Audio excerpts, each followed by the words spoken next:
अस्सलाम वालेकुम दोस्तों, मैं आपको परफेक्ट वेब सॉल्यूशंस की तरफ से लारावल 8 के न्यू फीचर्स के इस वीडियो ट्यूटोरियल में खुशामदीद कहता हूं। दोस्तों, मेरा नाम इमरान कासिम है और आज के इस लारावल 8 के वीडियो ट्यूटोरियल में हम एपीआईज़ पर बात करेंगे कि जेट स्ट्रीम के अंदर जो डिफ़ॉल्ट लारावल सेंटम को इस्तेमाल करते हुए एपीआईज़ इंट्रोड्यूस करवाई गई हैं वो किस तरीके से काम करती हैं और आप किस तरीके से उससे एडवांटेज ले सकते हैं और किस तरीके से हम उस अथेंटिकेशन या एपीआईज़ को इस्तेमाल करते हुए एक हाइब्रिड मोबाइल ऐप भी क्रिएट कर सकते हैं और वो सारा डाटा जो हमने अपने अकाउंट से या जो भी हम उस एप्लीकेशन पर परफॉर्म करते हैं चीज़ें उनको फेच कर सकते हैं किसी भी दूसरे प्लेटफॉर्म के लिए। So we already know that API is an application programming interface. तो मैं उम्मीद करता हूँ कि आप मेरे इस वीडियो ट्यूटोरियल को एंड तक देखेंगे और इसको लाइक भी करेंगे।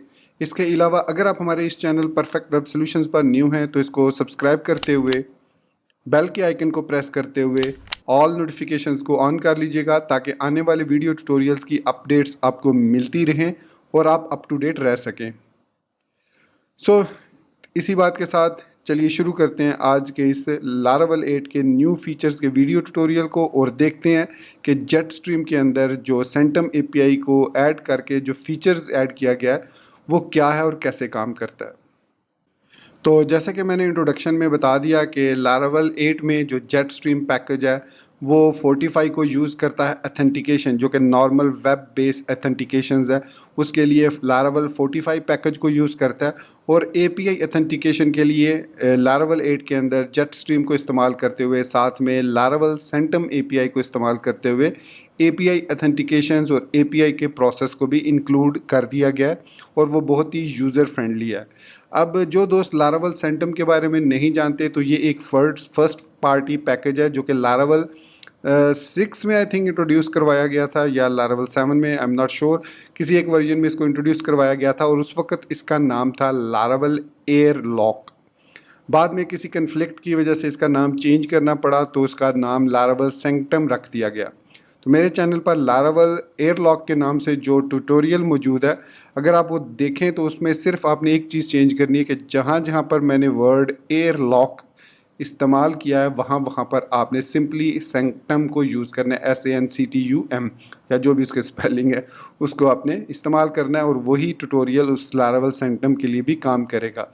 और यहाँ पर लारावल 8 के अंदर एपीआईज़ को इस्तेमाल करने के लिए ऑलरेडी ये फ़ीचर लारावल जेट स्ट्रीम के अंदर ऐड कर दिया गया।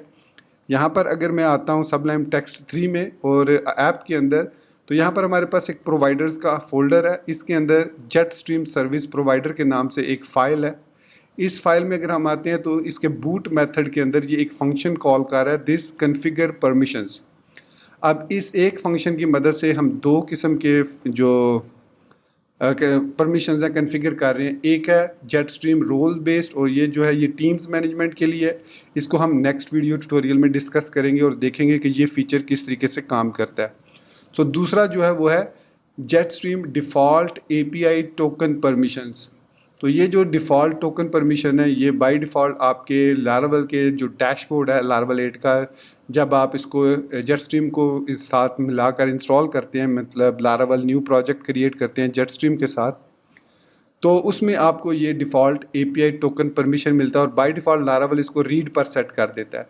सो 4 परमिशंस होते हैं हमारे पास, क्रिएट, रीड, अपडेट, डिलीट। आप चाहें तो चारों के चारों फीचर यहाँ पर ऐड कर सकते हैं बाय डिफ़ॉल्ट या फिर किसी एक को डिफ़ॉल्ट सेट कर सकते हैं और बाकी को आप GUI इंटरफेस के ज़रिए फेच कर सकते हैं।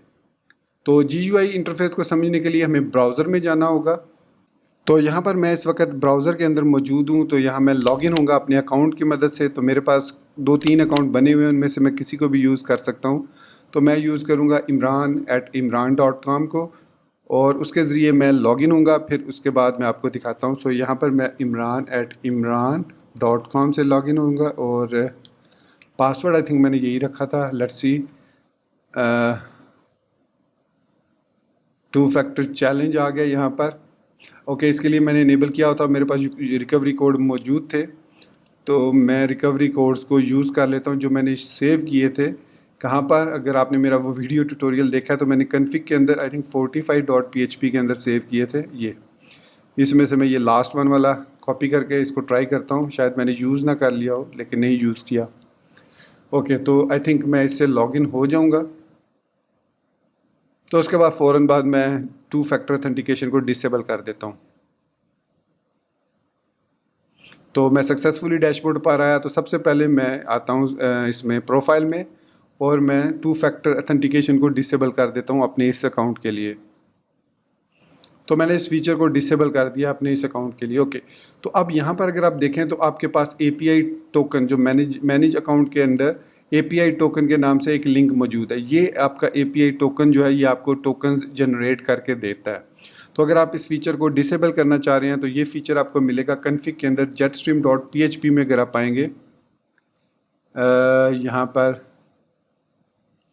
इसके अंदर यहाँ पर आपको ये फीचर मिलेगा। अगर आप इसको डिसेबल कर देते हैं, अगर आपको ये फीचर नहीं चाहिए अपनी एप्लीकेशन के अंदर, तो आप इजीली वहाँ से इसको कमेंट आउट करके डिसेबल कर सकते हैं, और बाद में जब ज़रूरत हो किसी भी मोड पे आपको इसकी ज़रूरत पड़े तो आप उसको इनेबल भी कर सकते हैं। ओके, तो ये रिफ़्रेश हो जाए तो मैं आपको दोबारा दिखाता हूँ। तो अब ये मेन्यू में हमारे पास API ऑथेंटिकेशन, यहाँ पर ये मेन्यू ख़त्म हो जाएगा। तो आप देख सकते हैं अब सिर्फ हमारे पास प्रोफाइल का सेक्शन मौजूद है। तो मैं इसको दोबारा इनेबल करता हूँ क्योंकि मैंने आपको ये सिखाना है कि ये फ़ीचर किस तरीके से काम करता है पूरी विद एग्जांपल्स। तो इसको एक दफ़ा फिर हमें रीलोड करना पड़ेगा। तो रिफ़्रेश हो चुका है हमारा पेज, और यहाँ पर हमारे पास प्रोफाइल के साथ API टोकन का सेक्शन आ चुका है। इस पर मैं क्लिक किया मैंने, तो ये देखिए हमारे पास है क्रिएट API टोकन। अब ये फीचर जब इनेबल्ड होगा तो जो भी लॉग्ड इन यूज़र होगा, ऑथेंटिकेटेड यूज़र होगा, उसके पास ये ऑप्शन आ जाएगा, और वो एक टोकन नेम के साथ एक टोकन जनरेट कर लेगा, और वो आपकी डेटाबेस के अंदर सेव भी हो जाएगा। तो यहाँ पर अगर मैं नाम देता हूँ फर्स्ट टोकन, और यहाँ पर आप देख सकते हैं कि हमारे पास बाय डिफ़ॉल्ट रीड सिलेक्टेड है। इसकी रीज़न ये है कि हमने यहाँ पर सर्विस प्रोवाइडर के अंदर यहाँ पर बताया हुआ है कि default API token permission read है। अगर मैं यहाँ पर कहता हूँ क्रिएट, तो इट मीन्स मैं इसको 2 डिफ़ॉल्ट परमिशन दे रहा हूँ। तो अब अगर मैं इसको रिफ़्रेश करूँगा इसी पेज को, API टोकन्स वाले पेज को, तो अब आप देखेंगे कि रीड और क्रिएट दोनों सिलेक्टेड होंगे। आपने देखा कि दोनों अब बाय डिफ़ॉल्ट सिलेक्टेड है। नो डाउट आप इसको इनेबल डिसेबल कर सकते हैं, बट एटलीस्ट 1 जो है परमिशन वो इनेबल्ड होना चाहिए। इसके अलावा अगर आप इसके अंदर कोई एक्स्ट्रा फीचर ऐड करना चाहें, फॉर एग्जांपल आप कहते हैं कि जेटस्ट्रीम परमिशंस, जो डिफ़ॉल्ट परमिशंस हैं उसके साथ मैं एक एक्स्ट्रा परमिशन ऐड करना चाह रहा हूँ, और वो है कि एडमन। सपोज़ कि अगर एडमन सेलेक्टेड होगा तो वो तमाम के तमाम काम परफॉर्म कर सकता है, रीड कर सकता है, राइट कर सकता है, अपडेट कर सकता है, अलग अलग उसको देने की ज़रूरत नहीं है परमिशंस। तो ये मैंने एडमन ऐड किया। तो अब आप जब इस पेज को रिफ़्रेश करेंगे तो आप देखेंगे कि यहाँ पर एक एक्स्ट्रा परमिशन ऐड हो जाएगा with the name of Edmund. तो आपने देखा यहाँ पर एडमन नाम से एक एक्स्ट्रा चेक बॉक्स ऐड हो चुका है। अगर आप इसको बाय डिफ़ॉल्ट सेट करना चाह रहे हैं तो यहाँ पर आप इसको ऐड कर देंगे तो ये बाय डिफ़ॉल्ट सेट हो जाएगा। ये सिर्फ मैंने आपको समझाने के लिए ऐड किया, वरना जो क्रिएट, रीड, अपडेट और डिलीट है ये इनफ है, क्योंकि अगर एडमन होगा तो आप तमाम के तमाम चेक कर देंगे। क्रिएट भी कर सकता है, रीड भी कर सकता है, अपडेट भी कर सकता है, और वो डिलीट भी कर सकता है, लेकिन विद इन दिस टोकन, जिसके पास भी ये वाला टोकन होगा जो अभी हम जनरेट करेंगे। तो चलिए टोकन अब जनरेट करते हैं, बल्कि मैं इसको क्रिएट का नहीं देना चाह रहा, राइट। तो मैं कहता हूँ फर्स्ट टोकन, जो भी आप नाम देना चाहें आप दे सकते हैं। मैं क्रिएट पे क्लिक करूँगा तो एक पॉपअप विंडो ओपन होगी, और उसके अंदर आएगा कि please copy your new API token for security reason it won't be shown again. So जहन में रखिएगा कि आपने इसको कॉपी करके जिस तरीके से आपने कोड्स को सेव किया यहाँ पर 45 के अंदर या कहीं पर भी, आप इसको सेव कर लीजिएगा, क्योंकि ये टोकन आपको दोबारा देखने को नहीं मिलेगा। तो यहाँ पर मैं इसको सेव कर देता हूँ। तो ये हो गया मेरा API का टोकन। इसके बाद मैं इसको क्लोज़ कर देता हूँ। तो देखिए यहाँ पर आपके पास मैनेज API टोकन आ गया, और आप जितने मर्जी टोकन क्रिएट करना चाहें विद डिफरेंट परमिशन, लाइक एक और टोकन क्रिएट करें उसको सिर्फ क्रिएट की परमिशन दे दें, एक और टोकन क्रिएट करें उसको डिलीट की परमिशन दे दें, एक और टोकन क्रिएट करें उसको अपडेट की परमिशन सिर्फ दे दें, एक लास्ट और टोकन ऐड कर लीजिए जिससे क्रिएट, रीड, अपडेट और डिलीट चारों परमिशन दे दीजिए। सो हमने कौन कौन से परमिशन दिए हैं यहाँ पर परमिशंस पर क्लिक करके आप चेक कर सकते हैं और उनको चेंज भी कर सकते हैं। सो मैंने फ़िलहाल सिर्फ रीड का परमिशन दिया है। अब इस रीड के परमिशन से हमने क्या टारगेट अचीव किया, अब हम उसको देखते हैं। तो मैं इस वक्त यहाँ पर पोस्टमैन एप्लीकेशन में मौजूद हूँ। तो हमने टोकन को इनेबल कर लिया था, कॉपी भी कर लिया था मैंने टोकन को। सो अब यहाँ पर हमारे पास सबलाइम टेक्स्ट में आके पहले मैं आपको दिखा दूँ कि ये जो हमारे पास राउट्स का फोल्डर है इसके अंदर API.php के अंदर हमारे पास ये एक राउट क्रिएट है, ये मैंने ऐड किया था।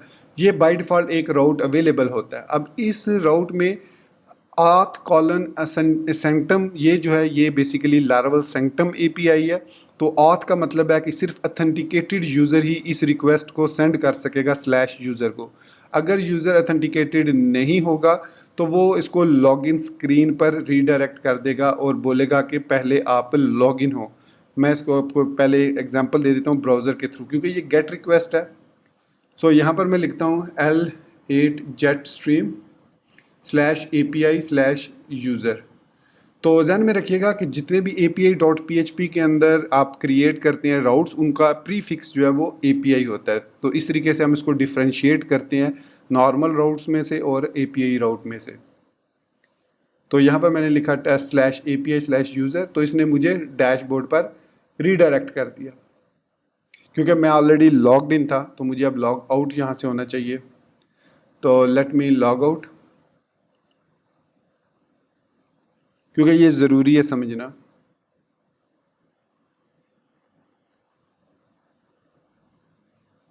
तो अब मैं यहाँ पर लिखता हूँ /API/user। सो /API/user हमें रीडायरेक्ट कर देगा लॉगिन स्क्रीन पर। देखा आपने, उसने हमें लॉगिन स्क्रीन पर रीडायरेक्ट कर दिया। हालांकि होना ये चाहिए था कि इसको कहना चाहिए था invalid token, something like that. It shouldn't redirect us to the login screen, it shouldn't, क्योंकि हम APIs के थ्रू कनेक्ट कर रहे हैं। So it should return us to the unauthenticated और समथिंग लाइक दैट। खैर एनीवेज वी विल सी कि हम इसको कैसे फिक्स करते हैं, कैसे फिगर आउट करते हैं। ओके, नेक्स्ट अब हम क्या करते हैं, पोस्टमैन में आते हैं और यहाँ पर यही जो URL है L8 jetstream.com/API/user, और उसके बाद ऑथोराइजेशन में आएंगे और यहाँ पर मैं सिलेक्ट करूँगा बियरर टोकन। और इस टोकन के अंदर जो मैंने टोकन कॉपी किया, ये प्रीवियसली सेव था एक, तो ये जो मैंने कॉपी किया इसको मैं यहाँ पर पेस्ट कर रहा हूँ। पेस्ट करने के बाद मैं जब रिक्वेस्ट सेंड करूँगा तो अब हमें यहाँ पर वो यूज़र रिटर्न होगा, जो जिसका भी ये टोकन है उसकी डिटेल यहाँ पर रिटर्न हो जाएगी।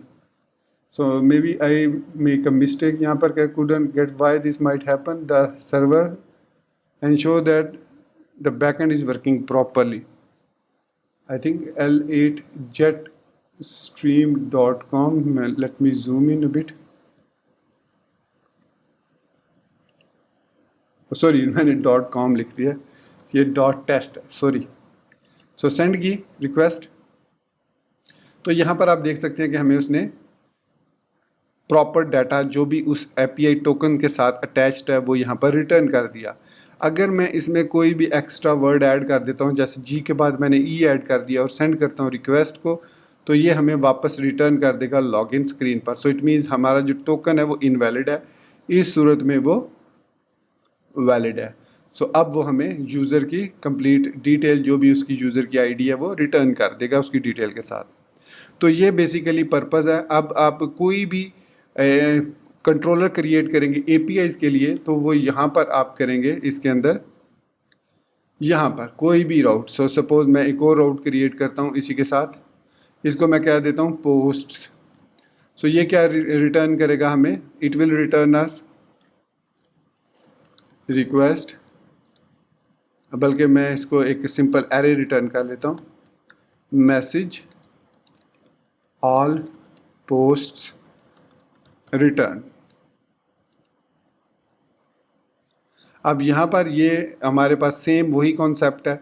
तो अगर मैं इसको स्लैश पोस्ट कर दूंगा तो आप देखेंगे कि हमें रिटर्न होगा मैसेज। यहाँ पर मैंने स्लैश पोस्ट कर दिया, इसको सेंड किया, गेट रिक्वेस्ट थी ये भी। सो यहाँ पर हमें मैसेज रिटर्न होगा ऑल पोस्ट्स रिटर्न्ड। सो मैसेज ऑल पोस्ट रिटर्न। अब इस तरीके से हमारे पास यहाँ पर डिफरेंट हम क्रिएट कर सकते हैं एपीआईज। तो जो भी यूज़र इसको एक्सेस करेगा डिपेंडिंग ऑन देयर परमिशंस हम यहाँ पर डिफरेंट चेक्स भी लगा सकते हैं। फॉर एग्जांपल हम ये चाह रहे हैं कि जिसके पास रीड परमिशन हो उसके पास सर्टन फील्ड्स ना शो हों, जैसे एडिट का लिंक शो ना हो वगैरह वगैरह। तो इसके लिए हम यहाँ पर एक और चीज़ यूज़ करते हैं, वो है कैन टोकन का, जो हमारे पास एक समझ लें आप उसको क्या पॉलिसी कहते हैं या चेक कह सकते हैं, कि अगर मैं यहाँ पर लिखता हूँ कि if request user token can read, अब ये जो है ये परमिशन नेम है। सो टोकन कैन रीड, इसको आई थिंक हम एरे की सूरत में भी पास कर सकते हैं। तो देन रिटर्न करो all post return, else return करो message you are not allowed to read. अब ये मैंने क्यों किया, मे बी हम जो जिसको परमिशन राइट के दिए हुए हैं इसी पोस्ट के, वो सिर्फ राइट कर सकता है, रीड नहीं कर सकता। सो वैसे तो टोकन चेंज होगा तो डेफिनेटली वो इसको एक्सेस नहीं कर सकता, लेकिन ये सिर्फ मैं आपको एक सर्टन कंडीशंस के लिए बता रहा हूँ कि अगर आप इस तरीके से भी चेक लगा सकते हैं। तो अब आप देखेंगे कि अगर मैं ब्राउज इसके अंदर वापस आके यही रिक्वेस्ट सेंड करता हूँ तो इस यूज़र के पास रीड की परमिशन है, तो ये रीड कर सकता है इसको। सो इट मीन्स हमें यहाँ पर मैसेज रिटर्न होगा ऑल पोस्ट्स रिटर्न्ड। तो यहाँ पर आप देख सकते हैं हमें मैसेज रिटर्न ये क्या कह रहा है प्रीव्यू। सो कह रहा है कि token must be the type string array. Okay ठीक है, ये कह रहा है कि आप यहाँ पर एरे पास नहीं कर सकते, इसको आपको मस्ट स्ट्रिंग पास करना है। सॉरी, मैंने सोचा शायद क्योंकि मैंने इसको चेक नहीं किया था तो मैंने कहा अभी चेक कर लेते हैं, साथ ही आपको पता भी चल जाएगा कि इट डज़ नॉट अलाउ कि आप एरे पास करें। अब मैं इसको सेंड करता हूँ तो अब मुझे रिटर्न होगा कौन सा message, the first one if वाला, एल्स वाला अभी रिटर्न नहीं होगा। सो ऑल पोस्ट्स रिटर्न वाला मैसेज रिटर्न हुआ। अगर मैं कहता हूँ कि if token can write, if token can write, तो ये जो चीज़ है ना, ये वाला जो ये आप अपने कहीं पर भी जहाँ पर आप ऑथेंटिकेटेड यूज़र ले रहे हैं थ्रू एपीआईज और उसके बाद आपके पास रिक्वेस्ट का ऑब्जेक्ट आ रहा है जैसे यहाँ पर आ रहा है, तो आप चेक कर सकते हैं कि वो टोकन क्या कुछ कर सकता है। सो इसके बाद मैं वापस आके इसको सेंड करता हूँ तो अब हमें एल्स वाला रिटर्न होगा, क्योंकि ये जो यूज़र है ये नहीं रीड कर सकता पोस्ट को। So you are not allowed to read. So इस तरीके से हम जो है वो रिक्वेस्ट यूज़र टोकन कैन की मदद से रीड राइट अपडेट और डिलीट के परमिशंस को चेक भी कर सकते हैं। तो दोस्तों ये था हमारा आज का लारावल 8 के न्यू फीचर्स का वीडियो ट्यूटोरियल, जिसमें हमने लारावल जेट स्ट्रीम के पैकेज में लारावल सेंटम एपीआईज़ को इस्तेमाल करते हुए एपीआई फीचर को डिस्कस किया और देखा कि किस तरीके से हम जो है ऑथ सेंटम को इस्तेमाल करते हुए यूज़र्स को रिस्ट्रिक्ट कर सकते हैं, उनके टोकन्स को रिस्ट्रिक्ट कर सकते हैं, परमिशंस दे सकते हैं, नए परमिशंस ऐड कर सकते हैं with the help of jet stream service provider.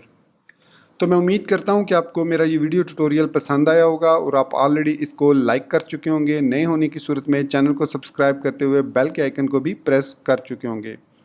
सो दोस्तों नेक्स्ट वीडियो ट्यूटोरियल में हम टीम पर बात करेंगे। बहुत ही अच्छा फीचर है ये टीम्स वाला, इसको मैं डिटेल में डिस्कस करूँगा आपके साथ कि इस फीचर से हम क्या क्या एडवांटेजेस ले सकते हैं।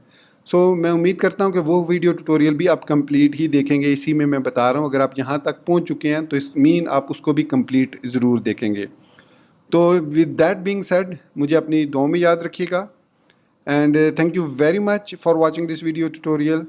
Take care, goodbye and अल्लाह हाफिज़।